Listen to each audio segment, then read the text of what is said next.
Assalamualaikum warahmatullahi wabarakatuh. Sebelumnya izin memperkenalkan diri, nama saya Arfaya Susilo dengan kode NIM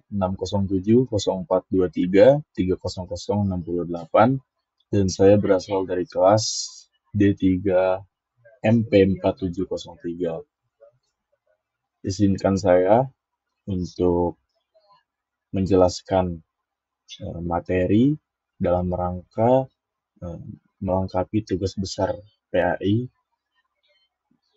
semester pertama. Saya akan membahas materi urgensi agama Islam.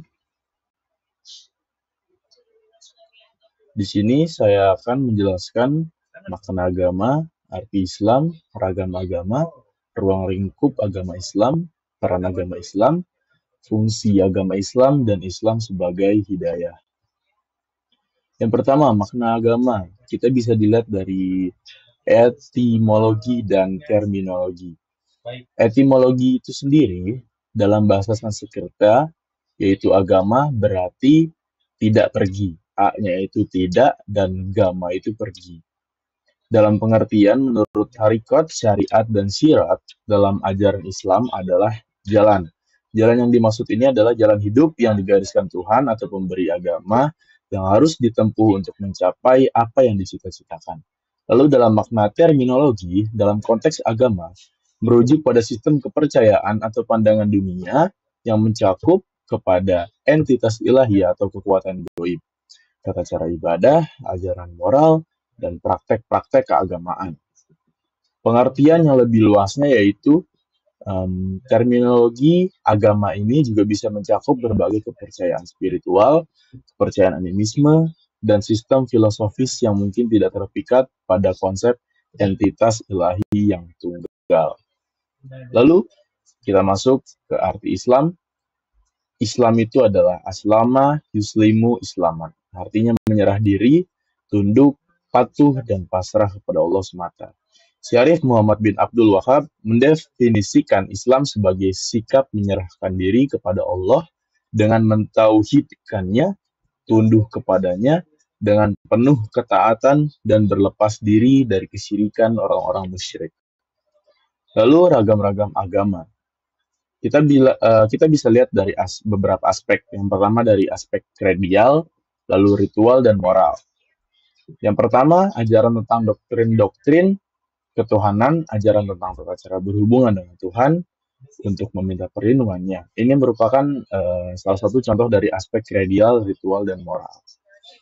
Lalu ada beberapa agama yang dianggap besar karena banyaknya pengikutnya dan sistematis ajarannya. Contohnya seperti agama Islam, Kristen, Katolik, Hindu, Buddha, Konghucu, Shinto, dan juga Yahudi. Lalu ada sifat agama itu sendiri. Sifat agama itu sendiri terbagi menjadi dua. Yang pertama ada sifat kebangsaan, yaitu agama yang identik dengan satu bangsa atau ras tertentu. Lalu ada bersifat mendunia, seperti contohnya agama Islam, yaitu agama yang ajarannya disebarkan ke seluruh bangsa di dunia. Lalu kita masuk ke ruang lingkup agama Islam. Yang pertama ada ruang lingkup agama, ada kredial, ritual, dan sistem nilai yang mengatur hubungan manusia dengan manusia yang lainnya. Lalu ada keyakinan pada yang gaib, adanya kitab suci, dan adanya rasul.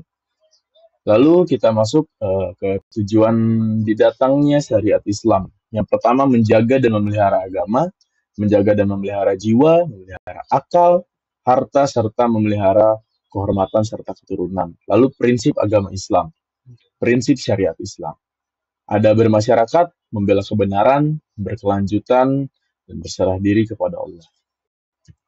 Lalu masuk ke peran agama Islam itu ada 4.